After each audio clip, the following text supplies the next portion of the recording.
Ada tak gaya macam KJ ke, Prismatin ke? Boleh teka kot, kita apa, kita test sendiri. Dah penat-penat saya dressing up macam ni dengan prop semua, mesti boleh teka kan? Keretanya ialah, betul, Volkswagen Polo.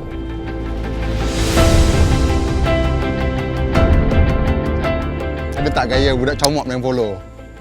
Okay, dah puas kita berlakon main polo, kita sembang sikit pasal reka bentuk Volkswagen Polo dia pula. Kalau kita berbincang tentang reka bentuk, selalunya kita katakan Volkswagen menggunakan reka bentuk yang evergreen, yang elegan. Kenapa saya cakap macam tu? Kerana Volkswagen ni dia punya bentuk berasaskan pada proportion ataupun nisbah bentuk. Bila mereka telah menetapkan satu nisbah bentuk yang dikatakan pleasing ataupun mudah kita tengok dan kita suka tengok, dia akan kekalkan benda tu. Ini sama throughout the group sebenarnya. Kita tengok Audi, Volkswagen semua sama. Jadi untuk bentuk Polo ni, kita boleh kesan kembali asalnya daripada, saya rasalah, Volkswagen Golf generasi pertama yang dihasilkan oleh pereka bentuk legenda Giorgetto Giugiaro. Daripada reka bentuk asal tu, mereka kekalkan, jadikan satu jadi berpecah jadi dua, satu Golf, satu Polo adik dia. Dan Polo ni pula mengekalkan juga reka bentuk ataupun nisbah bentuk yang asal daripada Golf tu. Dan kini setelah hampir 40 tahun, kita melihat Polo ni, kita rasa ianya satu bentuk yang elegan dan evergreen dan macam seolah-olah akan kekal selama-lamanya. Jadi Volkswagen Polo ni juga terkenal sebagai kereta rally. Volkswagen campaign kereta ni untuk perjalanan rally sedunia 2013, 14, 15, 16 terik menang World Champion. Sekarang dah tak ada jalan. Jadi sebab tu kita ada seorang tetamu khas hari ni, iaitu rally navigator namanya Arish Kutub. Apa khabar? Arish ni dulu dia punya partner in crime ialah Saladin Mazlan, dan Saladin used to drive Volkswagen Polo untuk Chinese Rally Championship. Jadi hari ni ada satu special sikit lah. Kita nak suruh dia tunjuk sikit kita macam mana nak bawa rally. Kereta ni Polo ni 3 tahun berturut-turut bawa duduk dalam kereta ni dekat China. Sebuah kereta yang lasak. Ingat dulu terlanggar tembok-tembok yang berlubang. Kereta okey. Itu dia. Polo ni memang kita kata is kereta yang direka bentuk untuk kegunaan keluarga sebenarnya. Tapi Volkswagen dia memang kereta dia direka bentuk untuk lasak, untuk tahan lama. Dan ni tengok boleh layan sikit lah kan. So, dia punya suspension dia, kalau kita tengok walaupun jalan ni kasar, dia menyerap hentakan dengan cukup bagus. Jadi kita tak terasa hentakan tu tau. Yang kita rasa semua perbezaan permukaan semua diserap dan kita tenang aja dalam kabin.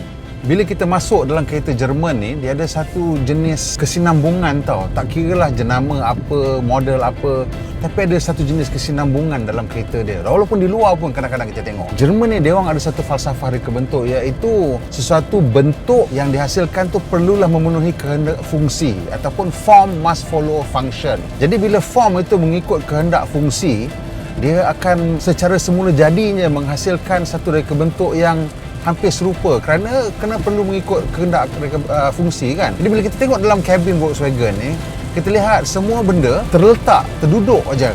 Dia punya ergonomik bagus kerana form follows function. Yang paling penting dalam sesebuah kereta ialah semua switch dan semua fungsi mudah difahami dan mudah digunakan serta mudah dicapai. Sebagai contoh, switch lampu saya boleh capai, saya punya bahu tak ternaik pun daripada kerusi. Semua switch yang di center console ni pun saya boleh capai tanpa bahu saya naik daripada kerusi. Ini menunjukkan reka bentuknya, ergonomiknya bagus. Inilah antara satu sebab mengapa kereta Jerman disukai ramai, kerana ianya ada satu jenis kematangan dalam reka bentuk mereka. Dan kematangan ini juga terserelah dari segi pemilihan color ataupun warna bagi kabin. Kita tengok kabin banyakkan kereta Jerman mempunyai warna-warna semula jadi, warna-warna yang pertengahan dan senang disukai oleh semua orang. Kerusi pun sama. Ianya menggunakan kerusi fabrik tapi mempunyai corak yang juga mempunyai elemen-elemen metalik, dan ini menjadikan reka bentuk kabin ini sebagai satu ataupun unified. Dan ini membolehkan kita berasa selesa. Cerita pasal selesa ni kan, kabin ni bukanlah kabin yang paling besar, tapi kalau kita duduk untuk perjalanan jarak jauh pun kita rasa selesa. Kenapa? Kerana kerusi, reka bentuk kerusi yang digunakan ialah reka bentuk yang memberi sokongan kepada badan kita di tempat-tempat yang betul. Sebagai contohnya, kerusi pemandu ni mempunyai cukup sokongan di bahagian bawah pinggang, membuatkan kita tidak terasa penat ataupun lenguh bila memandu jarak jauh. Di bawah bonnet Polo ni ialah enjin 1.6 liter 4 silinder multi-point injection yang menghasilkan 105 kuasa kuda dan 150 Newton torque. Ia dipadankan dengan kotak gear 6 kelajuan Tiptronic. Kombinasi enjin dan kotak gear ini menghasilkan kelajuan maksimum 184 km sejam dan pecutan daripada 0 ke 100 km 11.1 saat. Sekiranya anda memandu dengan cara biasa, kereta ini menggunakan 6.3 liter setiap 100 km. Dan dengan tangki minyak 45 liter, anda boleh sampai ke Perlis dan lebih sikit lah. Lebih kurang hampir 700 km dengan satu tangki minyak. Volkswagen Polo ni sebenarnya memang sesuai untuk mereka-mereka yang mahu berubah rasa. Kalau dah biasa pakai kereta daripada timur, nak berhijrah ke barat tapi tak berani nak ambil kereta-kereta yang tak common, ataupun tak mainstream sangat. Jadi ambillah Volkswagen. Pasal di Eropah inilah kereta antara jenama yang paling mainstream sekali. Dan Polo ni datang dengan saya rasa spesifikasi yang berpatutan jugalah. Safety pun ada 2 airbag di depan, ada ABS, ada kerangka yang kukuh kan. Kerusi pemandunya ada height adjustable. Boleh dilaraskan ketinggiannya. Jadi kalau anda agak rendah pun sesuai, boleh angkat bagi tinggi dan nampak ke depan. Lagi satu yang saya suka dengan Volkswagen ni ialah ia ada satu kesinambungan dari segi reka bentuk dalam dengan keluarga-keluarga lain yang lebih mewah. Kalau kita masuk daripada dalam Passat yang mewah, daripada Tiguan masuk ke Polo ni, nampak rasa sama. Kesinambungan itu membuatkan ianya berasa agak premium dan agak mewah. Volkswagen Polo 1.6 ni berharga 76,000 hampir 77,000. Harga ni boleh kita katakan kompetitif berbanding dengan jenama daripada Jepun, tetapi jika bandingkan dengan jenama dari Eropah, saya rasa ianya